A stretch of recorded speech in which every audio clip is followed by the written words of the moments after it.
Bhalchandra industry Satara road येथे एकत्रित काम केलं आहे. फाउंड्रीत काम केलं म्हणजे की टार्गेट अचीव व्हायलाच पाहिजे. तू घरी जाऊ नको, इथंच पण काय करायचं, टार्गेट अचीव व्हायला पाहिजे. आता हे जे जबाबदारी दिलेली आहे ती तर पार पाडलीच पाहिजे. तर मी पार पाडायचा प्रयत्न करतोय.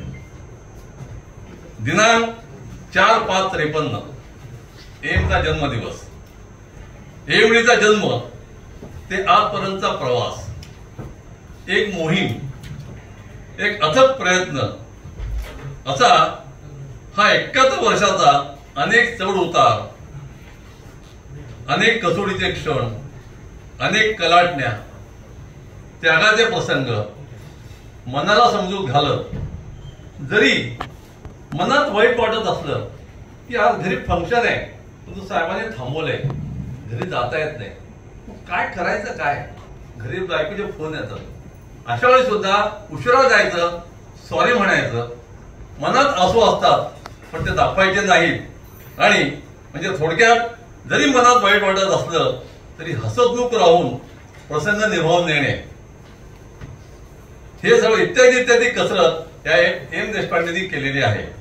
ह्या माणसाने एका फाउंड्रीमनचे आत्मवृत्त हे पुस्तक लिहिण्यापर्यंत मजल मारली आहे. खरं म्हणजे असं म्हणतात की फाउंड्रीच्या माणसाला हृदयच नसतं. त्या आयर्नचं हृदय नसतं, ते मेळ थोडं खूप अवघड असतं. आणि त्याला छेदून म्हणजे त्याच्यामध्ये हृदयाचा अंश शिल्लक राहिलेला आहे इतके वर्ष काम करून, हे मला कौतुक वाटतं. म्हणजे त्याच्यातला लेखक जिंदादिल राहिलेला आहे आणि त्यांनी हे महत् कार्य केलेलं आहे. तर हे तर लिहिलं होतं की त्याच्या स्टॅमिनाला पण दाद देऊया. आता मगाशी कुठेतरी एकाने संजय देशपांडेंनी, संजय कुलकर्णी ना, संदीप कुलकर्णी उल्लेख केला की शेती आणि कास्टिंग. आता मी इथं बसून लिहिलं, मी घरी लिहिले, त्यामुळे त्यांची कॉपी मी केली, म्हणून वाचून दाखवतो. एम देशपांडे हे दोन्ही अर्थाने मल्ल आहेत.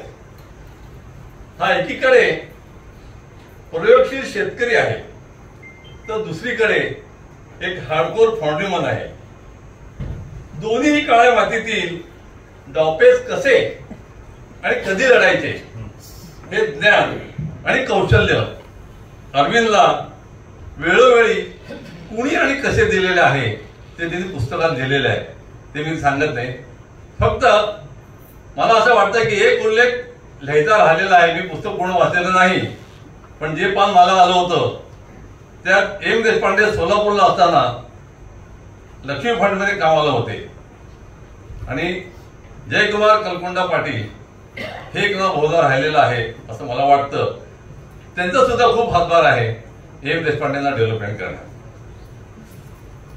त्या काळी डीएमई आणि डीई जे जणू काही पीजी झालं, डबल ग्रॅज्युएट, त्या डबल ग्रॅज्युएट खूप मोठी व्हॅल्यू होती. डबल ग्रॅज्युएट पोरग म्हणजे काय कसा असेल तो हा वेगळा, म्हणजे डबल ग्रॅज्युएट खूप मोठा शिक्का होता. पदविका प्राप्त करून 1474 ला शिवाजी लिमिटेड शिवशाही टिकेकरवाडी येथे नोकरीला लागला. त्या काळी लागला किंवा चिकटला ही पद्धत होती. कुठेतरी चिटकून द्यायचं पोराला की आपलं पोरग लागतंय कामाला. आज या प्रवासाचा सुवर्ण महोत्सव आहे. 50 वर्षाचा काळ जो आहे तो असा साधा सुद्धा नसतो. 50 वर्ष म्हणजे की गो बॅक, आणि आपण विचार केला 50 वर्षामध्ये काय केलं, तर त्याचं कौतुक आहे आणि त्याचं धाडसही आहे. तर आपण सर्वजण त्याला टाळ्या वाजवून त्याला आपण कौतुक करायचं. आता थोडस इंडस्ट्री बद्दल एक दोन शब्द.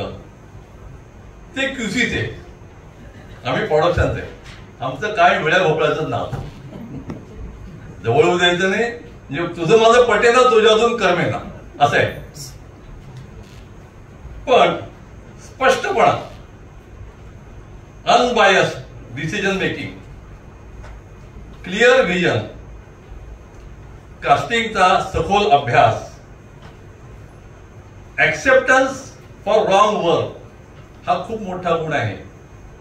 समजा माझ्याकडून जर काही चूक झाली तर ती मी चूक केलेली आहे हे प्रामाणिकपणे कबूल करायला सुद्धा मनाचा खूप मोठेपणा लागतो की जो समोरच्या बसलेल्या व्यक्तीत आहे. तर त्याबद्दल सुद्धा मला त्यांचं कौतुक आहे. ह्या अशा भक्कम पायावर एम काय उभा राहिले. अशा स्वभावाने कधी कधी अंतर्गत शत्रू सुद्धा निर्माण होतात. येतो होणारी था, पण ग्राहक सॅटिस्फाईड होतो. त्यामुळं आपल्याला एक पिक्चर होता इम्तिहान, रुक जाना नहीं तू कहीं हार के, कांटों पे चल के मिलेंगे साए बहार के. तर आता हे किती सुख समाधानात आहेत हे समोर बसलेले सर्वजण सांगू शकतात. एक व्यक्ती म्हणाल, आता इंडस्ट्री बद्दल झालं, सुख खूप बोलत नाही. एक व्यक्ती म्हणाल तर जिंदादिल माणूस आहे, अभिमानी आहेत पण गर्विष्ठ नाहीयेत, मतभेद आहेत पण मनभेद कुणाची नाहीयेत त्यांची, खातिरदारीचा विचारता सोय नाही. ते दोघं देशपांडे फॅमिली, दोघं नवरा बायको, त्यांचा एक छंदच आहे की सर्वांना खाऊ पिऊ घालणं.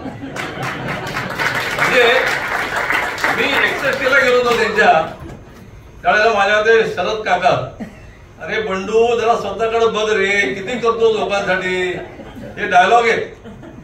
तर त्याचं उदाहरण असं आहे, एम देशपांडे ज्यावेळी शिवसेनेत होते त्यावेळी त्यांच्या डब्यात दुसरा माणूस कधी जेवू शकायचा. म्हणजे ते 1+2 आणायचे काय डबा. म्हणजे ज्याला म्हणतात त्यांचा हात सरळ होता. म्हणजे समोर बसून कौतुक करत नाहीये, जे अनुभव ते सांगतोय स्पष्टपणे. परंतु ही जी सगळी कृपा आहे, हे इकडे बसले त्या तिकडे बसले. तर वहिनी, आता अनुराधा वहिनी म्हणू का मधुरा, कोणतं नाव आवडेल तुम्हाला घेतलेलं? माहेरचं नाव मधुर आहे का? कधी माहेर बघा, माहेर सुटत नाही, लक्षात ठेवा. तुम्ही अनुराधा म्हटला ते मधुर म्हणताय. तर खरं म्हणलं वहिनी तर तुमचं त्रिवार अभिनंदन आहे. तर मी खरंच तुम्हाला तुमचं खरंच अभिनंदन करतो. कामात चोख, मैत्रीत दिलदार, सगळ्यांना सामावून घेण्याचा असा एक सोशल दृष्टिकोन असलेले व्यक्तिमत्व. सीरत से खूबसूरत है, सूरत तो भगवान की देन है, सीरत खुद की पहचान है. सीरत से खूबसूरत असा हा माझा तुमचा सगळ्यांचा एक जगमित्र आहे. असे हे एका फॉन्टिमनचे आत्मवृत्त पुस्तकाचे लेखक श्री अरविंद मधुकर देशपांडे यांचा परिचय. आता 2 वेळ गाण्याला सांगतो. गाण्यात बोलायचं झालं तर, माझे जीवन गाणे गाणे, माझे जीवन गाणे गाणे, व्यथा असो आनंद असू दे, व्यथा असो आनंद असू दे, प्रकाश किंवा तिमिर असू दे, वाट दिसो अथवा न दिसू दे, गात पुढे मज जाणे जाणे, माझे जीवन गाणे. अशाच प्रकारचं आपण सगळेजण वयस्कर होतो तिथं. देवानंदचा हम दोन पिक्चर, साहिल लुधियानवी, जयदेव, तो काय म्हणतो ते तंतोतंत त्यांना लागू पडतात. मैं जिंदगी का साथ निभाता चला गया, हर फिक्र को धुएं में उड़ाता चला गया, हर फिक्र को धुएं में उड़ा. अरविंद हेमडी, तुम्हाला अशाच कल्पना सुचत राहू. आम्ही परत प्रकाशन सोहळ्याला येत राहू. अवश्य बोलू, आम्ही येऊ, सोलापूरहून नक्की येऊ.